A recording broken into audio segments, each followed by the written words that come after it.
right, Vince, we'll see you then. Thank you. Now to our big story tonight. Johnny's on the spot. You are about to meet two men credited with stopping that attack on the MATC campus last week before it could have taken a fatal turn. A 24-year-old man is accused of stabbing his ex-girlfriend while she was at school. The two men broke up that attack.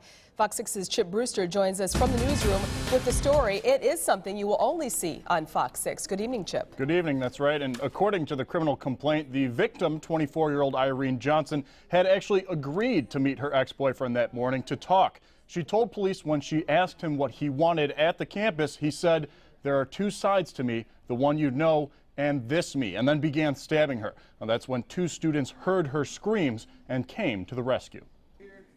Last Wednesday morning, George Baker and Marshall Harley were sitting in the student government office at MATC's downtown campus. They were talking about Harley's application to join the SGA when we heard some screams coming from down the hall. Excruciating sound. We responded to it. It was unbelievable. We found the door locked. Can't get in. So we kicked it in. Boom! Knocks the door open. Inside, the two say they found 24-year-old Ruben Cesares standing over 24-year-old Irene Johnson. As Harley tells Fox 6, he saw Cesares repeatedly stabbing the woman. That was not what I thought I'd encounter. My fight or flight instinct my legs start moving. And I run towards him and I tackle. It was all reaction. From that point on, it was adrenaline. I tell George, grab the knife, grab the knife. We worked in tandem, and we had never worked in tandem ever.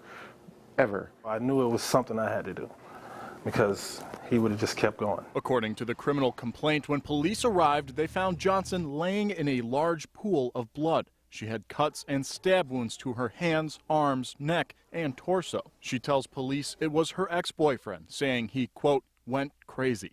Though Baker and Harley's actions may have saved her life, the two men don't believe they're heroes. A lot of people are using that word hero, and to me, heroes are them firefighters, police officers, EMTs that are out there every day. I just helped out where help was needed. Cesares has been charged with attempted first-degree murder, reckless injury, bail jumping, and he's also charged for violating a restraining order which Johnson had filed against him. If he's convicted on all counts, he faces more than 100 years in prison. Live in the newsroom, Chip Brewster, Fox 6 News. Chip, do either of these guys have any background in law enforcement or even first aid? Well, no background in law enforcement.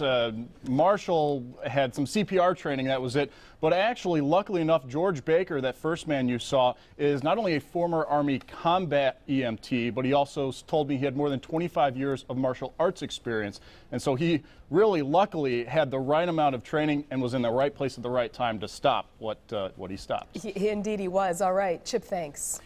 There is new information tonight about a wrong-way driver who's accused of slamming her car into an off-duty police officer's car, nearly killing him. 23-year-old Erin Salmon made her first court appearance today before a Milwaukee County judge.